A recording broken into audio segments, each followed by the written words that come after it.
Tanse, I'm Chris Sanachkate. Welcome to APTN National News Daytime. Me Gwetch for joining us. Prime Minister Mark Carney invited chiefs from Treaties 6, 7 and 8 to a closed-door meeting late Wednesday afternoon. But not all chiefs from the region were in attendance. In fact, the Prime Minister invited only 3 chiefs. They included Chief Vernon Watchmaker from Treaty 6, Chief Troy Knowlton from Treaty 7, and Chief Billy Joe Tuckero from Treaty 8. APTN's Savannah Craig joins us live from the Special Chiefs Assembly in Ottawa to update us on this meeting. Tanse, Savannah, can you tell us what did the 3 chiefs discuss with Carney in this closed-door meeting? Well, Creason, this morning I had the chance to speak with Chief Vernon Watchmaker from Kehuen Cree First Nation, and he had told me that there were a few different issues on the table during this discussion with Prime Minister Mark Carney, one of them being the Natural Resources Transfer Agreement, another being the Act to modernize water management, and another being the Memorandum of Understanding, or the MOU. In regards to the MOU, the chief told me that this was really frustrating for some of these chiefs. They felt that they didn't have a seat at the table, and this is what they truly want. They want meetings like this with Prime Minister Mark Carney. They want to discuss potential projects and partnership with the federal government. So this is essentially what the chief had relayed to me that was discussed in the meeting yesterday evening. And Savannah, what are some of the concerns for Chief Watchmaker with all of this?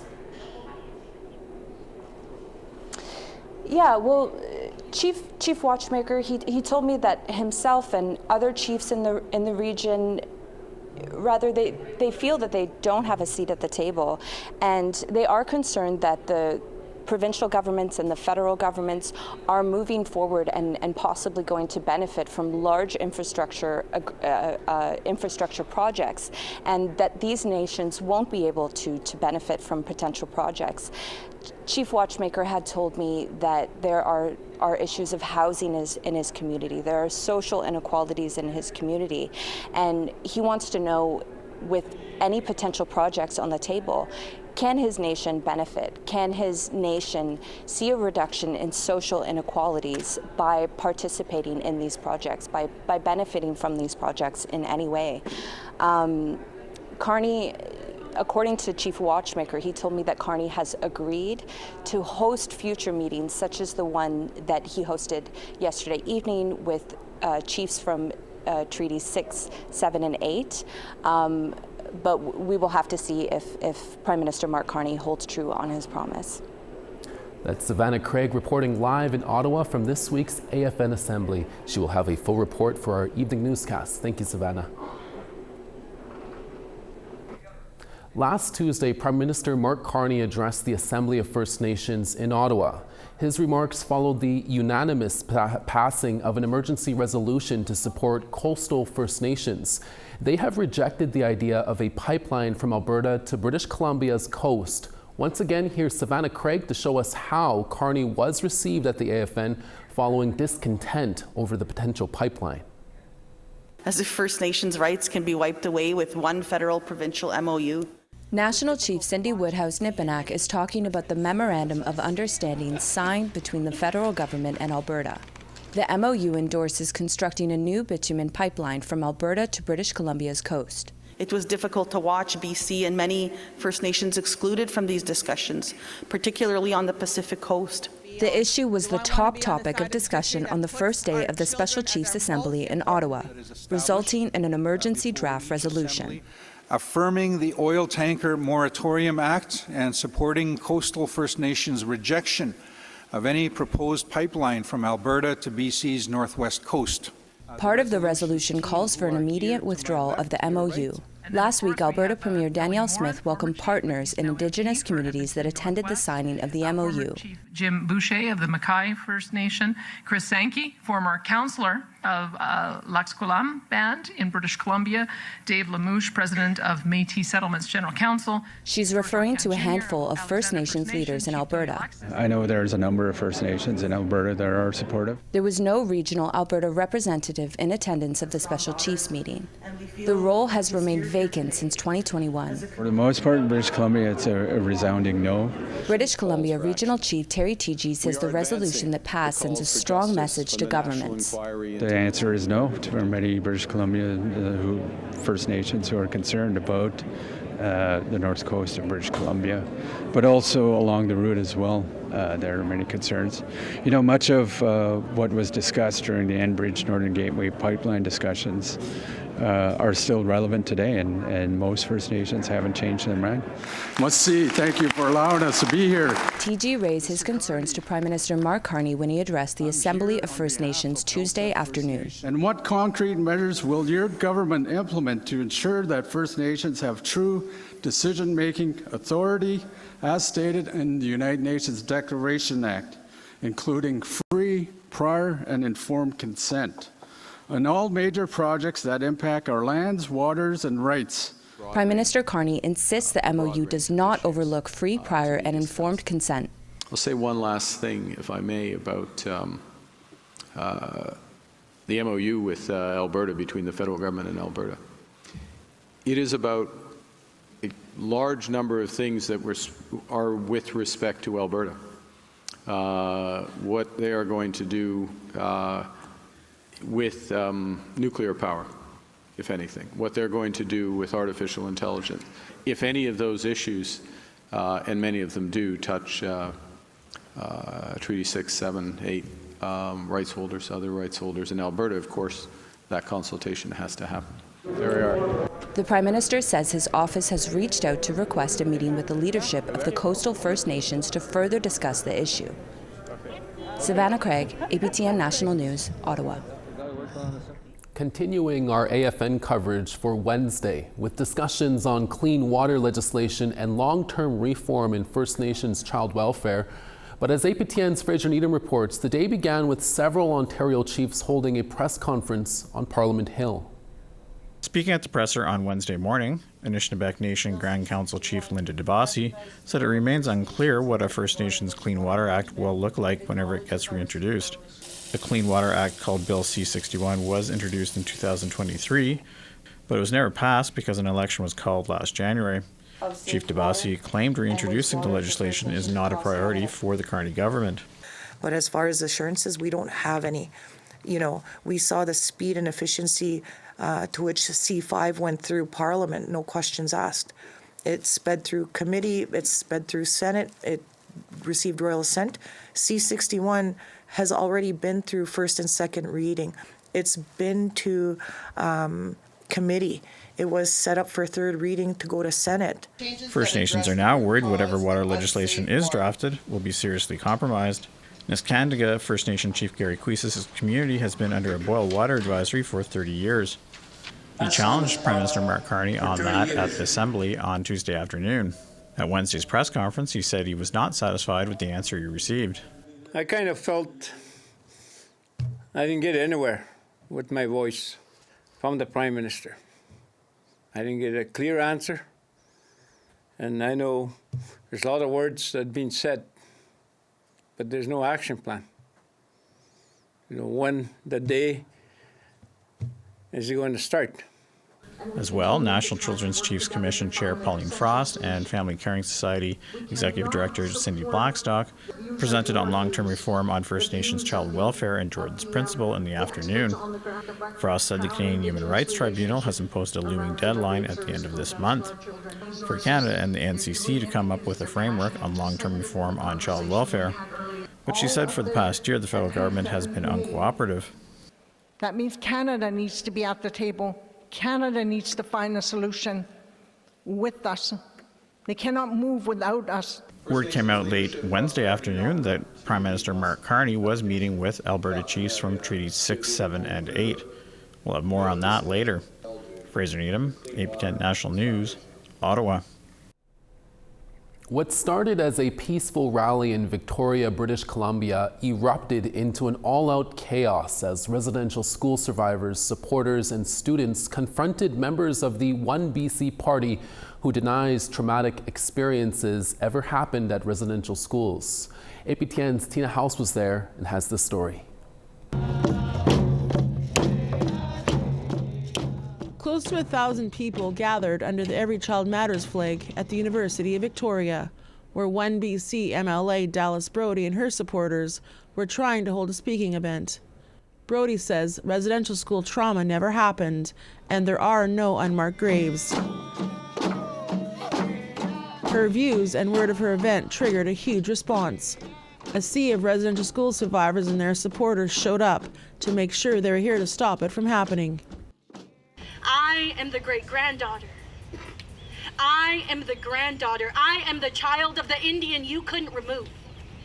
My people were torn from their families, torn from mothers. And what I can't comprehend is how our survivors are finally being recognized. Rye Morin gathered statements from survivors for the Truth and Reconciliation Commission. He's one of the organizers of today's anti-rally. All those people have to do is open their hearts and minds to listen to survivors. All they have to do is just open their ears for 5 brief minutes and they would know that there is no reason why anybody would ever make up the stories that have been shared about what Canada and the churches have done in this country. And for Steve Sweethall, his whole family attended residential school and the pain is still evident. And we're separated. You know, I tried to run away. It was a very lonely time, and people have to understand. I think people today's, even our own people, need to understand what that was like for their parents, their grandfathers and grandmothers. So I think it's important that not to relive the pain and open up those wounds, but to just keep educating as much as we can, so we don't have these kind of groups that are forming politically to damage what the truth really is.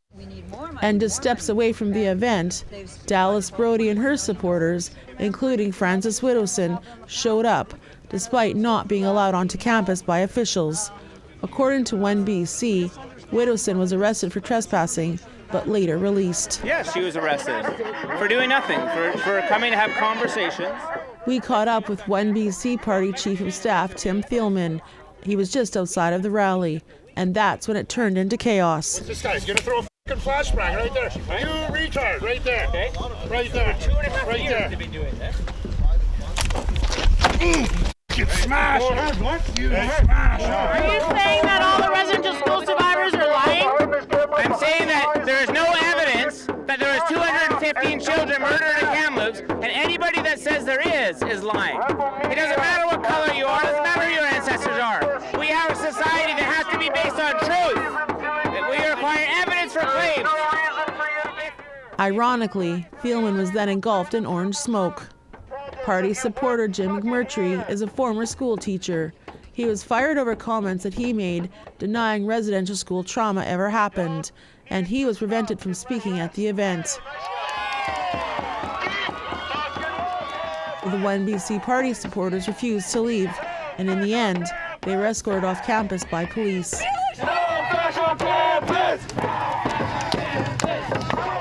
Tina House, APTN National News, Victoria. A man who has been missing for more than 6 years has been found in northwestern BC. That story when we come back. Stay with us.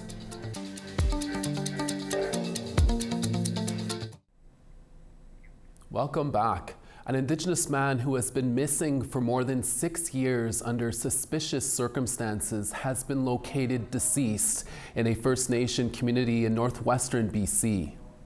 Late last week, RCMP Major Crimes announced human remains were located in Lac Coulombe, a First Nation near Prince Rupert. BC's Coroner's Service have identified the remains belonging to 40-year-old Lawrence Maitland, who was reported missing in July of 2019. During that time, Maitland was last seen pushing his bike along Victoria Street in Lac Coulombe. Terrorist search and rescue were called to the area last week on November 25th for what RCMP called a specialized evidence search along the beach entry line. RCMP Major Crimes continues their investigation. Lac Coulombe's previously called Port Simpson has a population of more than 4,100 people and is located more than 1,500 kilometers northwest of Vancouver. A male youth charged with 4 counts of first-degree murder in connection with a quadruple homicide in the Carry the Kettle Nakota Nation in southern Saskatchewan made a brief virtual court appearance on Wednesday. The youth's identity cannot be revealed under the Youth Criminal Justice Act, but he is one of 2 males, along with Darius Reset, who is facing the same 4 charges of the first-degree murder in the deaths of Tracy Hatomini, Sheldon Cusance, Shauna Fay, and Terry Jack. They were found dead in a home in Carry the Kettle on February the 4th earlier this year. The youth's next court appearance is scheduled for December the 11th. 2 First Nations communities in remote northern Ontario want the province to permanently protect a large swath of land from any future development. CTV's Angela Gemmell reports. Under their own laws, Kitchener-Magoosup, Inanunawug, or KI, and Wapakika First Nations have already protected these 3 million hectares of land. Now they want the province to reciprocate. Land mass this size, it's to protect it for the future. The area, 600 kilometers north of Thunder Bay, is 48 times larger than the city of Toronto and includes intact boreal forest, wetlands, clean lakes, and healthy rivers. More than 3/4 of the land is already withdrawn from mining, but the communities say there are some mining developments on the outskirts. Our wish is these mining companies don't encroach on our withdrawn lands out of respect. This is our government that is declaring these withdrawn lands to be permanent. For those that are on the outskirts of our boundaries, just keep it there. KI and Wapakika want to have diplomatic talks with the province, but given that the government is currently working quickly to bring the Ring of Fire mining development to fruition, the communities say they're not sure if the province is interested in conservation efforts in far northern Ontario. Both governments sit down with us and iron out the details, how we want to protect our homeland and also the way we want to protect it. It's important that they come up and start this dialogue. But I want to make it clear.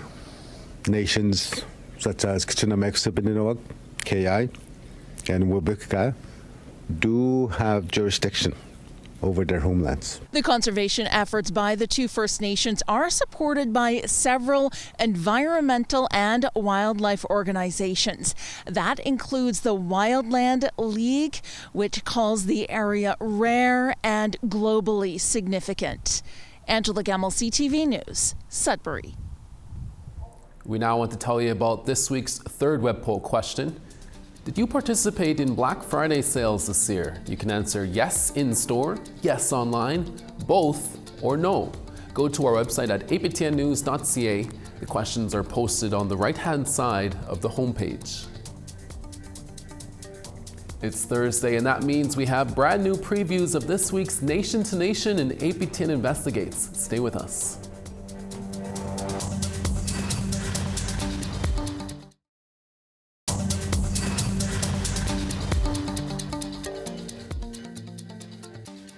Well, all in for staying with us. On the East Coast, Halifax showers and 6, Charlottetown 2. Cartwright -9, Happy Valley Goose Bay -8. Saguenay sunny and -13, Montreal cloudy and -9. Toronto flurries and -9, Peterborough -9. Wawa clear skies and -18, Thunder Bay -14. Churchill -29, Norway House -11. Sun's out in Winnipeg at -12, Princess Harbor -14. Regina partly cloudy and +1, Saskatoon -2. Buffalo Narrows -11, Meadow Lake -5. On the west, Peace River -17 and sunny, Fort McMurray sun's out -18. Calgary cloudy and -3, Lethbridge 0. 10 in Tofino and showers there, Vancouver cloudy as well at 7. Fort Nelson, clear skies, -19, Smithers 2. Old Crow, -30, and -33 in Dawson, and clear skies there. -24 in Wrigley, -24 in Watee. Tuktoyaktuk, -22, Pulatuk, -25. -23 in Chesterfield, Whale Cove, -21 and sun's out there. And Arctic Bay, -20, Aglulik, -12. It's now time for our Nation to Nation host, Karen Pugliese in Ottawa, to give us a preview on tonight's AFN focused episode. So here's what we've got on Nation to Nation this week. We were on the ground at the AFN Special Chiefs Assembly, and a lot happened. We're looking at the future of Bill S2, especially the ongoing debate on how to end the second generation cutoff. We'll hear from the Indigenous Services Minister and also from advocates.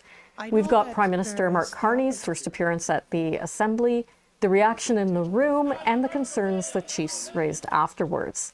And we'll talk with National Chief Cindy Woodhouse-Neepanak about the federal budget, the delayed water bill, and what she wants to see next. That's tonight on Nation to Nation. Thank you, Karen. APTN Investigates returns this week with an all-new episode. Journalist Christopher Reed looks into a recent eruption of residential school denialism. Fired academic Francis Whittleson has been showing up on university campuses to question aspects of the history of residential schools in Canada. Here's a preview. Achieving reconciliation, as I observed, is like climbing a mountain. It will not always be easy. There will be storms, there will be obstacles. Our goal is a just one, and it is also necessary for our children. Canada's Indian residential school era has become a central part of our national identity. The federal policy to kill the Indian and the child has had lasting impacts still being felt to this day. More recently, the discovery of what are believed to be unmarked graves of children has brought the discussion surrounding truth and reconciliation back to the forefront. But there has been an eruption of late of what some academics call residential school denialism. We're proceeding on the basis of a falsehood. The lie that 215 bodies were found at the Kamloops Indian Residential School. The remains of 215 children have not been confirmed. We had heard that Francis Whittleson, an alleged denialist, was coming to Winnipeg to speak at local university. During her 2-day visit, we watched the effect her words and presence had on the Indigenous community, and saw that while having to push back against denialism is an unwanted task for knowledge keepers and academics, it's a necessary one at this moment.